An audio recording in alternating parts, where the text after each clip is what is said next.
जय हिंद दोस्तों, स्वागत है आपका हमारे इस मस्त और धमाकेदार वीडियो में। आज आपके लिए लेकर आए हैं क्लास 12th फिजिक्स के चैप्टर 4 से मोस्ट इम्पोर्टेंट टॉपिक लंबी परिनालिका के कारण चुंबकीय क्षेत्र। हाँ जी, लंबी परिनालिका बोले तो अनंत लंबाई। जहां भी आपको लंबी परिनालिका दिख जाए, मतलब लंबी कोई भी चीज दिख जाए, इसका मतलब सीधा सा होता है अनंत। वो तो अनंत लंबाई की जो परिनालिका होने वाली है उसके कारण हम दिखाने वाले हैं आपको चुंबकीय क्षेत्र। वेरी इजी सिंपल तरीके से शॉर्ट ट्रिक के साथ और मोस्ट इम्पोर्टेंट है, क्यों भैया बोर्ड एग्जाम में पूछा जाता है। तो चलिए स्टार्ट करते हैं।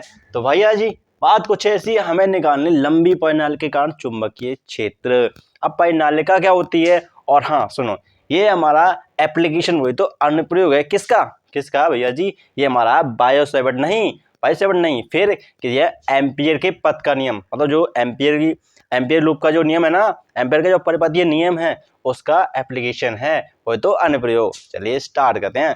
तो भैया जी लंबी परिनालिका ये हमारी किससे बनी हुई होती है, बल्ले से, वो तो कुंडलियों से मिलकर बनी होती है। कुंडली वो तो एक घेरा, मतलब कैसा कहना क्या चाहते हो भैया, परिनालिका हाँ ये हमारी कुछ इस टाइप की होती है। इसमें बहुत सारी हमारी कुंडली, मतलब कुंडलियों से मिलकर बनी होती है, और इसकी लंबाई है अनंत, मतलब अनंत लंबाई का हमें नहीं पता ये कहाँ से बताऊं खत्म हो रही है।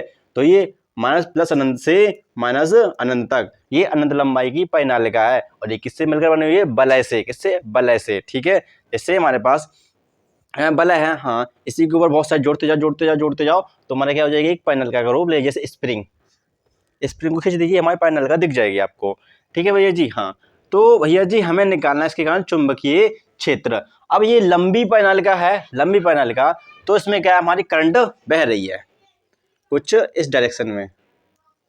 ठीक है भैया जी, ओके ठीक है, ये हमारी क्या है, लंबी परिनालिका है और इसमें करंट बह रही है। तो ये बात कुछ ऐसी कि चुंबकीय क्षेत्र हम कहाँ देखेंगे, चुंबकीय क्षेत्र वैसे दिखेंगे, बताएंगे कहाँ पर हमें क्या देखना चाहिए। तो भैया हमारा धारा ऊपर की ओर बह रही है, तो हम वैसे अगर चुंबकीय क्षेत्र की दिशा देखना चाहें, डायरेक्शन देखना चाहेंगे, तो क्या होगी, तो भाई हमारी डायरेक्शन, मतलब हमारी करंट है ना, करंट ऐसे ऊपर देखिए, करंट की डायरेक्शन अपनी फिंगर को रखिए, सीधा राइट हैंड की फिंगर्स को करंट की डायरेक्शन में रखिए, और अंगूठा बताएगा जिस डायरेक्शन में हमारी करंट जा रही है, मतलब जिस डायरेक्शन में करंट जा रही है उसमें तरफ उंगलियां घुमा दीजिए, अंगूठा बता देगा हमारे चुंबकीय क्षेत्र की दिशा। जैसे हमारी जा रही है ऊपर की तरफ, हम नीचे हमारी इस तरह से जा रही है ना, हमारी जो करंट है वो कुछ इस तरह से जा रही है, हाँ तो भैया हमने अपनी उंगलियां रखी करंट डायरेक्शन और हमने थोड़ी घुमा दी, तो भैया जो अंगूठा जा रहा है वो हमारा बाहर की तरफ जा रहा है, तो इसका मतलब है भैया जी, तो चुंबकीय क्षेत्र हमारा किस तरफ होगा, इस डायरेक्शन में हमारा होगा चुंबकीय क्षेत्र, इस तरह से भैया, इस तरह से, मतलब इधर जा रही हो चुंबकीय क्षेत्र रेखा है, मतलब चुंबकीय क्षेत्र रेखा है, इधर से एंटर कर रहे हो, इधर से बाहर निकल रहे होंगे। और आपको पता है चुंबकीय क्षेत्र रेखाएं बंद वक्र बनाती हैं भैया जी, बंद वक्र बनाती हैं, बंद वक्र। हाँ भैया जी, इधर से हमारी जाएंगी, ठीक है, और मतलब इधर से एंटर करेंगी और इधर से बाहर निकलेंगे। और हाँ, अगर लंबी परिनालिका है तो जो चुंबकीय क्षेत्र होगा इस परिनालिका के अंदर, वो पता कैसा होता है, एक समान, लंबी परिनालिका का कारण, ठीक है, तो इसके अंदर जो चुंबकीय क्षेत्र होगा वो तो एक समान होगा, बट इसके जस्ट बाहर, मतलब बिल्कुल जस्ट बाहर, यहां पर होता है चुंबकीय क्षेत्र जीरो। इसके जस्ट बाहर चुंबकीय क्षेत्र जीरो होता है, बट यहां पर इसके अंदर एक समान होता है, एक समान चुंबकीय क्षेत्र देखने को मिलता है, नियत रहता है भैया इसका एक समान जैसा सॉरी। तो परिनालिका के अंदर चुंबकीय क्षेत्र होता है वो कैसा होता है, एक समान। ठीक है बॉस, ठीक है, लेकिन हम बात करते हैं कि हम इसे निकालेंगे कैसे, तो भैया बहुत ईजी है, लेकिन आज जान लेते हैं कि इसमें हमारे फेरे कितने हैं, कुंडली क्या है। ठीक है, तो भैया सुनो, ये हमारी कोई बलय रिंग, ठीक है, रिंग टाइप, हाँ जो बलय होते हैं ना बिल्कुल गोल टाइप, ठीक है, जैसे हमारा कड़ा होता है हाथ में पहनने कड़ा, उसे एक रिंग ही बोलते हैं। ठीक है, तो उनसे मिलकर हमारी बनी थी कुंडली, कॉइल। ठीक है, और कॉइल में हमारे फेरे होते हैं, फेरे मतलब एक कुंडली बनी है, ठीक है, तो हमारी कुछ इस टाइप की हमारी क्या होती है, कुंडली होती है। इसमें कितने कुंडली हैं, मतलब इसमें कितनी कुंडली है, मतलब सॉरी इसमें कितने बलय हैं, इसमें हमारे 3 रिंग हैं, 3 रिंग, हाँ तो इससे मिलकर बनी हुई कुंडली। ठीक है, और कुंडली अगर मिलकर बनी हुई है तो भैया पता है क्या कि इसमें हमारे कितने, मतलब इसमें अगर करंट बह रही है आई, इसमें बह रही है आई, इसमें आई बह रही है, ठीक है बॉस, इसमें करंट बह रही है, इसमें करंट बह रही है, इसमें भी कुछ इस तरह से करंट बह रही है। हाँ भैया सही बोले, तो भैया टोटल करंट इसमें क्या होगी, प्रभावी धारा, मतलब जो आई इफेक्टिव होगी, ठीक है, वो कितने होगी, तो इसमें होगी हमारी थ्री रिंग है ना, 3 रिंग, हाँ तो हमारी होगी 3I, इसमें जो बहने वाली करंट होगी वो 3I होगी, मतलब जो धारा प्रभावी धारा होगी हमारी कितनी होगी, 3I। इसी तरह से हमारा अगर इसमें बहुत सारे मतलब 2 हो जाए तो तो इसमें जो हमारी चुंबकीय मतलब जो इसमें धारा होगी, विद्युत धारा होगी, वो प्रभावी पता कितनी होगी, क्योंकि हमारे दो हैं, इसमें भी आई और इसमें भी है, तो उसमें हो जाएगी 2I। ठीक है, ओके। इसी तरह से हमारी जो कॉइल है, इसमें जो परिनालिका है, इसमें जो धारा मतलब इसमें जो फेरे हैं ना, हमारे कैपिटल N है। कितने? Capital N, capital N। और इसमें बहने वाली धारा हमारी कितनी है? I। कैपिटल N हमारे क्या है भैया? कैपिटल N हमारे हैं इसमें फेरों की संख्या, और इसमें बहने वाली धारा हमारी I है। ठीक है बॉस, ओके, क्लियर हुआ? हाँ, बट एक बात बताओ, इस वलय के मतलब केंद्र पर हमारा चुंबकीय क्षेत्र कितना होता है? इस वलय के केंद्र पर चुंबकीय क्षेत्र, हाँ, वो होता है हमारा B = μ0I/2R।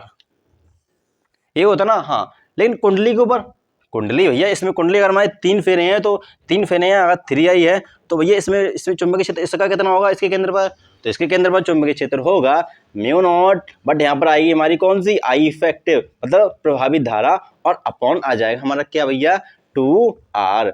ठीक है बॉस, क्लियर हुआ इतना? हाँ, ठीक है। तो भैया इसमें I इफेक्टिव कितना है? तो μ0, इसमें हमारे कहते हैं 3I/2R। ठीक है बॉस, ये हमारा कुछ इस तरह से चुंबकीय क्षेत्र मिल जाएगा, बट हमें निकालना है यहाँ पर। अच्छा जी, हाँ, हमें निकालना है इस लंबी परिनालिका के कारण। अब हमारा खेल शुरू होता है। ठीक है बॉस, ठीक है, तो जस्ट ए मिनट, जरा इसको रब करते हैं और फिर बताते हैं आपको। तो ये सब समझ में आ गया कि हमारा अगर बलय है, मतलब एक बलय में चुंबकीय क्षेत्र कितना होता है? μ0I/2R।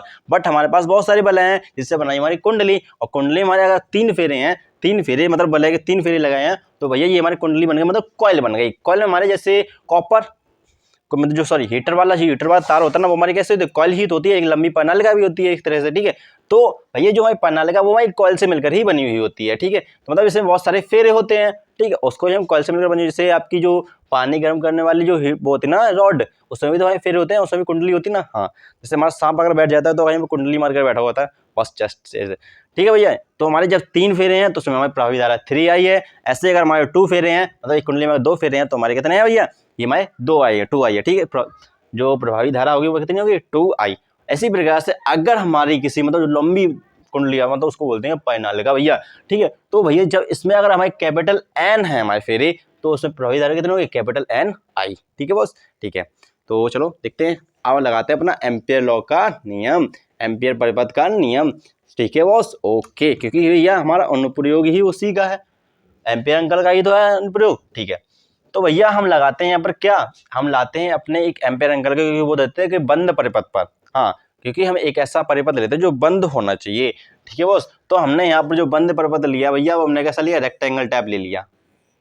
कैसा लिया? Rectangle type. ठीक है, हाँ, ठीक है, इसकी लंबाई L है। ठीक है, ओके बॉस, L लंबाई, ओके, हाँ, ठीक है, इसकी लंबाई L, इसकी L लंबाई का हमारे क्या ले लिया? चुंबकीय, मतलब कि एक हमने आयत ले लिया। ठीक है, रेक्टेंगल ले लिया, और ये हमारा क्या है? एम्पियर लूप, एम्पिरियन लूप है। हाँ, इनका क्या कहना था भैया जी? इनका बस सिंपल सा कहना था, इतना देखो भैया, देखो ये है हमारा एम्पिरियन लूप, देख लो सही से, देख लो सही से। ठीक है, और हमने इसका नेम दे रहे हैं, बताओ क्या दे रहे हैं? Ampere loop. हाँ, ये हमारा एम्पिरियन लूप है, इसका नेम है A, B, C and D। Clear है? हाँ, एम्पियर अंकल का कहना था भैया जी कि इसका क्लोज इंटीग्रल, बंद पृष्ठ का मतलब कोई बंद लूप है, उसका क्लोज्ड इंटीग्रल जो चुंबकीय क्षेत्र होगा B.dl का, वो बराबर होगा किसके? μ0I एनक्लोज, इसके अंदर बंद धारा के। भैया जी ये सी बात है। हाँ, तो भैया एक बात बताओ कि भैया μ0I हम एनक्लोज मतलब इसे बंद लूप का हम क्या करेंगे? बंद समाकलन करेंगे B.dl का। हाँ, चुंबकीय क्षेत्र भैया इस डायरेक्शन में निकल रहा है। हाँ, बिल्कुल सही बोले। तो भैया चलो देखते हैं। देखो बट यार बात बताओ कि हम अगर इसमें इंटीग्रेशन करेंगे तो भैया हमें आना तो इसी बिंदु पर, घूम फिर के यहीं पर दे रहना है, और आपको पता है जस्ट बाहर इसके चुंबकीय क्षेत्र तो 0 हो गया। हाँ भैया, तो भैया यहाँ पर जब 0 हो गया तो देखते हैं क्या होता है। ठीक है, तो हम लिख सकते हैं कि हाँ, हम इसका इंटीग्रेशन करेंगे, क्लोज इंटीग्रेशन B.dl का बराबर होगा μ0I एनक्लोज के। ठीक है बॉस, लेकिन हम करेंगे A से A तक। A से A तक मतलब कहने का चाहता है भैया, देखो भैया यहाँ से हम घूम कर आएंगे, यहाँ तक पूरा चुंबकीय क्षेत्र निकालेंगे। ठीक है, हर बिंदु पर निकालेंगे, तो पहले A से मतलब A से पूरा घूम कर आना है, बंद लूप बनाना है भैया, पूरा बंद लूप। तो ये A से A तक हम आने वाले हैं। अच्छा, कुछ ऐसी बात है। हाँ, तो भैया जब चुंबकीय क्षेत्र यहाँ से वापस आएंगे तो कुछ ऐसा नहीं रखते, पहले ए से बी निकाल लें, फिर बी से सी निकाल लें, और फिर सी से डी निकाल लें, और फिर डी से ए निकाल लें, ऐसा भी तो कर सकते हैं ना। बस ये जो लिखा है ए से ए तक आना है तो बन लो भैया, ठीक है। तो हमने ये किया, इंटीग्रेशन किया ए से बी तक, बी डॉट डी एल का, ठीक है, प्लस इंटीग्रेशन किया हमने बी से सी, बी डॉट क्लोज्ड, ठीक है, डी एल का, प्लस क्लोज इंटीग्रेशन ऑफ किसका कर रहे हैं भैया, कहाँ से कर रहे हैं, सी से D, B dot D L, और प्लस क्लोज इंटीग्रेशन बताओ भैया डी से ए, आगे ना वापस ए से ए तक, और बी डॉट डी एल, ठीक है, बराबर होगा किसके भैया जी, mu naught I N close की, ठीक है, इसके बंद धारा, इसके बंद धारा। अब ये बात कुछ ऐसी है ये हमारे वेक्टर है, सॉरी ये हमारे क्या है, वेक्टर है ना, वेक्टर है ना, ये दिशा है भैया, हाँ दिशा है, बिल्कुल सही बोले, ठीक है,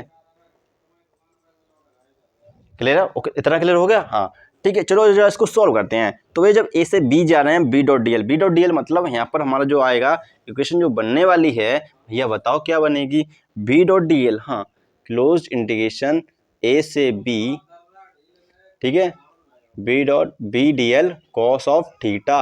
अब भैया एक बात बताओ, इंटीग्रेशन में उस सेंस में करना है जिस सेंस में विद्युत चुंबकीय क्षेत्र मतलब चुंबकीय क्षेत्र, अगर हमने भैया देखो सुनो, अगर हमने चुंबकीय क्षेत्र मतलब चुंबकीय क्षेत्र दिशा के विपरीत हमने ले लिया अपना जो इंटीग्रेशन सेंस, तो हमारी धारा हो जाएगी नेगेटिव, ठीक है, मतलब एंड और CSC का रूल, ठीक है। अगर हमने एंटी क्लॉकवाइज ले लिया अपने मतलब एंटी क्लॉकवाइज क्या, अगर हमने एंटी क्लॉकवाइज ले लिया तो भैया क्या जो डॉट वाली करंट होगी, जो बाहर निकलने वाली जो करंट होगी वो कैसी होगी, वह बताओ भैया, वो हमारी पॉजिटिव होगी। अगर हमने क्लॉकवाइज ले लिया तो भैया क्रॉस वाली करंट हमारी कौन सी होगी, पॉजिटिव, ठीक है।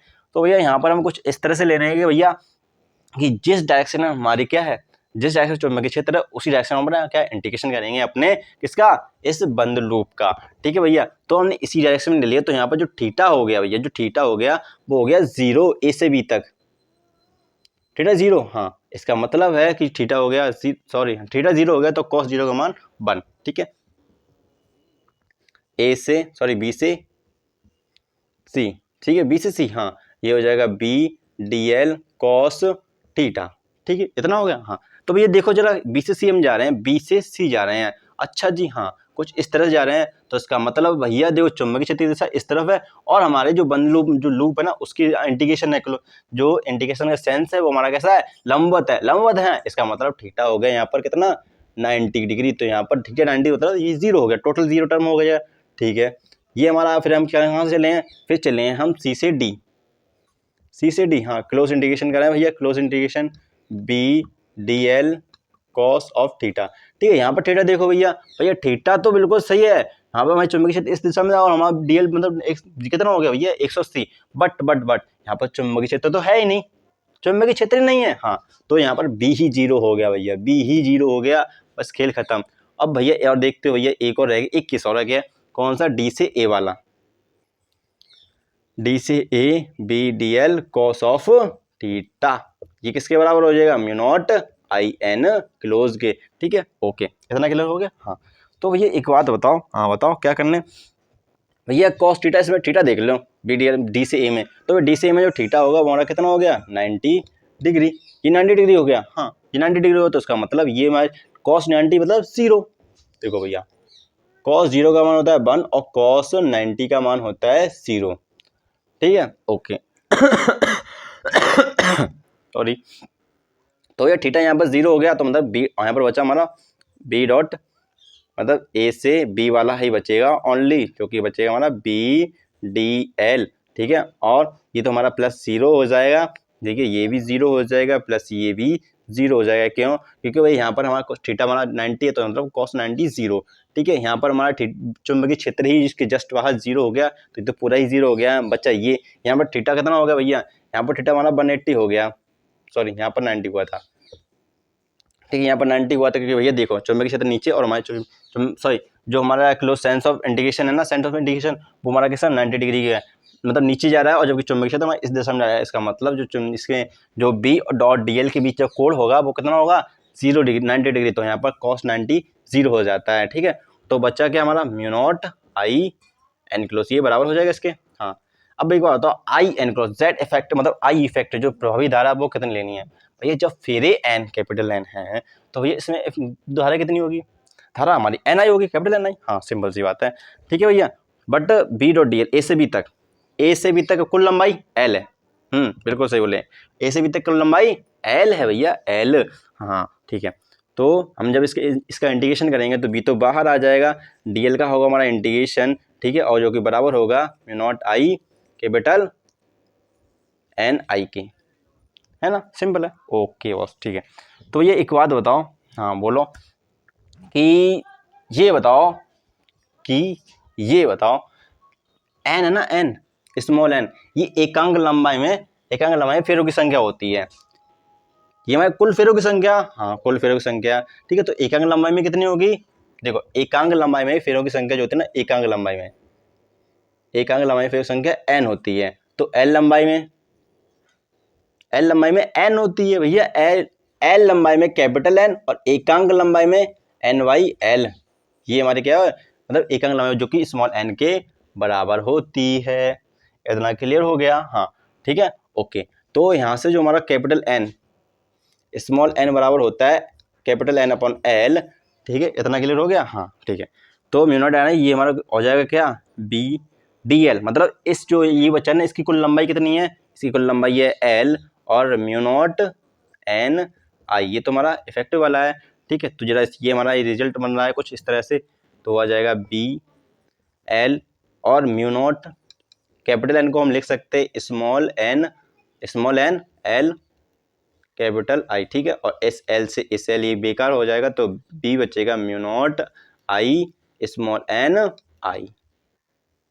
यही है हमारा चुंबकीय क्षेत्र इस बीच में, मतलब जो चुंबकीय क्षेत्र होगा, मतलब जो चुंबकीय क्षेत्र का जो परिमाण होगा, जो परिमाण होगा वो मतलब जो परिनालिका के अंदर जो होगा वो कितना होगा, म्यू नॉट एन आई, ठीक है बस। और जो स्मॉल एन है वो एकांक लंबाई में फेरों की संख्या है। तो कैसा लगा वीडियो, आया ना मजा, और नेक्स्ट वीडियो में आपको बताएंगे सीमित लंबाई का, ठीक है। तो चलते हैं नेक्स्ट वीडियो में, राम राम।